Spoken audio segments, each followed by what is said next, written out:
when you're factoring, always, no matter what the expression is, you always want to look to see if there's a greatest common factor. Because you can, if you can divide it by something, it means you can multiply it by something. Factoring is the opposite of expanding.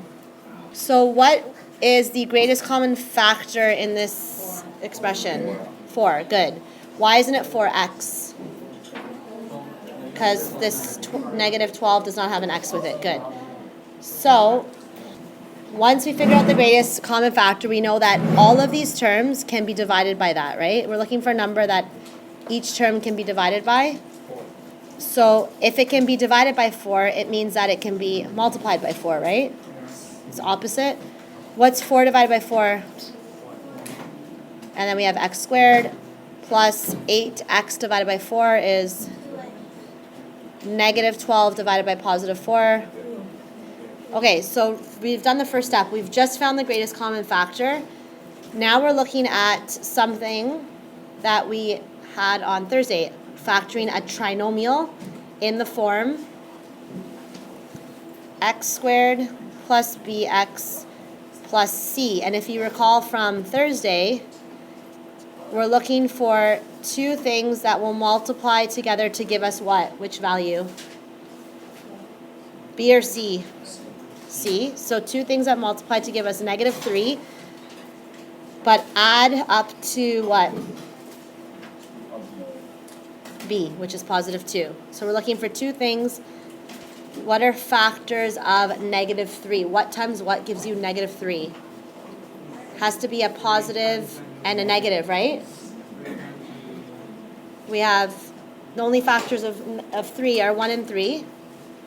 1 times 3 is 1, positive 1 times negative 3 is 3, or negative 1 times positive 3 is negative 3. Okay? Well, we have to figure out which one adds up to positive 2. What's 1 plus negative 3? Negative 2.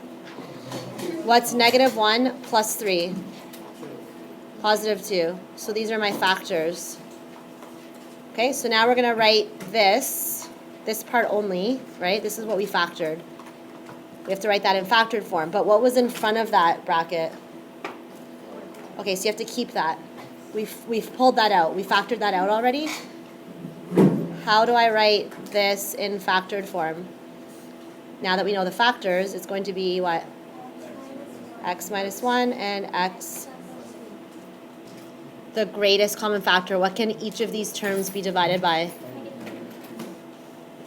The greatest common factor is 2, but because the first term's a negative, we want to get rid of that negative. We want to make x squared a positive. So the greatest common factor is negative 2.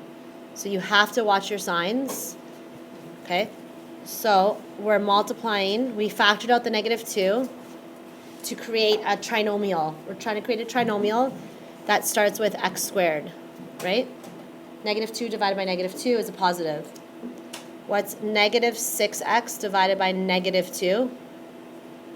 Negative and a negative is positive. 6 divided by 2? X. Now positive divided by a negative. 20 divided by 2. Now we have a trinomial again in the form x squared plus bx plus c. Can you guys factor that now? Plus bx, this is our b, plus c, this is c. So we're looking for two numbers that when multiplied together, they'll equal what? Negative 10. But when you add them, what should they equal? Positive 3. Negative 5 and positive 2 are factors of negative 10. Okay. What about positive 5 and negative 2? What's positive 5 plus a negative 2? Positive 3.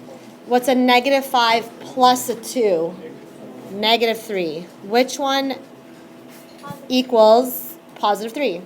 This one. So how would I write this in factored form? What's my final answer? Negative 2. Don't forget the negative 2. And then, yep, Brittany. X minus 2. Yep. Bracket. Good. Does it matter if I wrote it like this? X plus 5 times x minus 2? No, both of these are correct. Well, first, again, you always want to check to see if there is a greatest common factor. Do these two terms have a number they can both be divided by evenly? What is it? Good. So, 3 times, well, what's 3x squared divided by 3? Is x squared. What's a negative divided by a positive? 48 divided by 3. Okay, I want you to look at this now. This is not a trinomial. What is this called? It's a binomial. There's two terms. What are the two terms separated by? What operation? Subtraction. And what do you notice about both terms? Both terms are, what is it called? Perfect. Remember we did this on Thursday? Perfect squares. So this binomial is actually a difference of squares. Does anyone remember how to factor a difference of squares? 3. We're factoring this part. We're factoring the difference of squares. So remember, if it's a difference of squares, you're finding the square root of the first term. What's the square root of x squared? So I know it's going to be x times x. Square root of the second term. And it's separated by subtraction, a positive and a negative. That's the answer. How do I know that this is a perfect square trinomial? Trinomial means what? How many terms? Does this have 3 terms? 1, 2, 3. How do I know it's a perfect square trinomial? Because what? The first and the last, exactly. The perfect squares are the first term is a perfect square and the last term is a perfect square. So remember, this is, you could use the product sum that we just did, but it's way easier, shorter, just to, what's the square root of the first term? Square root of the last term. And how do we know what sign to put? You look in the middle. The second term tells you what the sign will be. That's here. Is this a trinomial in the form x squared plus bx plus c? Is it in that form? No, because it has a 4 in front of it, right? Is this a difference of squares? This is not a difference of squares because there's more than 2 terms. Is this a perfect square trinomial? How do you know? 60 is not a perfect square. The square root of 60 is a decimal number. It's not a perfect square. So what's the first thing you're going to do? Greatest common factor. Always look to see if there's a greatest common factor first, okay? What is it? Good. Everything can be divided by 4. Good. Positive or negative? Negative. 8 divided by 4. And then a negative divided by a positive is 60 divided by 4. Good. 15. Factor fully. That means keep going until you can't factor anymore. Can this be factored? Yes, it can. What type of factoring are we going to do for this? Product sum. It's not a perfect square, so it's in the form x squared plus bx plus c. So you're looking for 2 things that multiply to give us,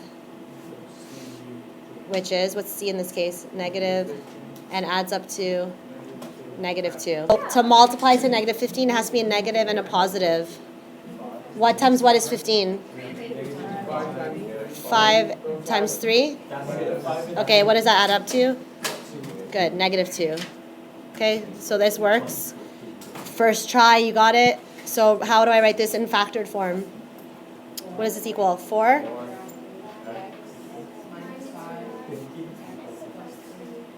And that's it. Can this be factored anymore? No, that's factored form. Greatest common factor. Good. So we can divide both terms by 2. Yep. Rewrite this in factored form. We get 2x squared minus 25. Am I done? No. Why am I not done?